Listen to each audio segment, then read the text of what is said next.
Au théâtre de la Villette à Paris, 50 jeunes élèves sélectionnés de l'école élémentaire jusqu'au lycée et venant d'une quarantaine de pays différents se sont rassemblés du 2 au 4 mai pour la 6e édition des Ambassadeurs en herbe, un projet éducatif organisé par l'Agence pour l'enseignement français à l'étranger. Comme si la culture et l'art seraient donc un être vivant qu'il faut alimenter, qu'il faut faire vivre, qu'il faut faire évoluer dans notre société. Les élèves des 115 établissements participants s'affrontent depuis plusieurs mois lors de sélections locales et régionales. Isabella, élève de CM1 au lycée français Denis Diderot de Nairobi, est la benjamine des finalistes. Moi, j'aime bien parler beaucoup sur l'art et j'aime les débats en classe et on a fait une petite compétition. Et après la classe, on est allé faire devant le directeur et deux maîtresses. Et après ça, on est allé au Cap pour faire la compétition avec 4 équipes, le Kenya, le Burundi et le Zimbabwe. Les orateurs doivent s'exprimer à la fois dans la langue de leur pays de scolarisation, en anglais et également en français.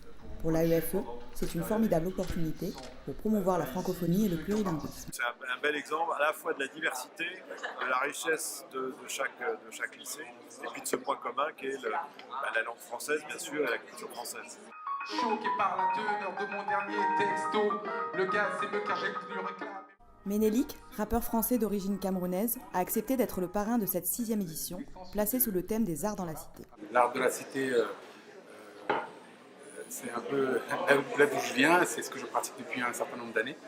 Et donc, quand il s'agit de retracer un peu mon expérience, donner à la jeune génération des clés peut-être pour se sentir bien dans ce qu'ils font. Structure des édifices, et donc je pense que c'est ça le sens de notre thématique aujourd'hui. Les débats sont évalués par un jury, composé principalement d'enseignants et cadres de l'AEFE. Ils notent la performance des élèves sur des critères précis. Se déplacer, la manière dont on va regarder le public, entrer en contact avec les autres. Ils s'ouvrent énormément aux autres, ils vont vers les autres, chose qu'ils faisaient peut-être un petit peu moins. Donc c'est cette ouverture qui est vraiment très, très importante. Et c'est ainsi que la culture est démocratisée. Pour les ambassadeurs en herbe, cet événement est l'occasion de s'améliorer à l'oral, tout en se liant d'amitié avec des jeunes du monde entier.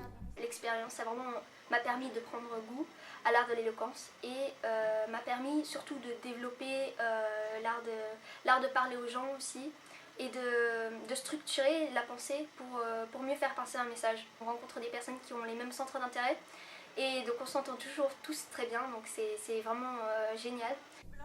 Le public prend aussi part au jeu en votant. Tous ressortent bluffés par les performances des jeunes orateurs. Je me souviens le départ ce matin.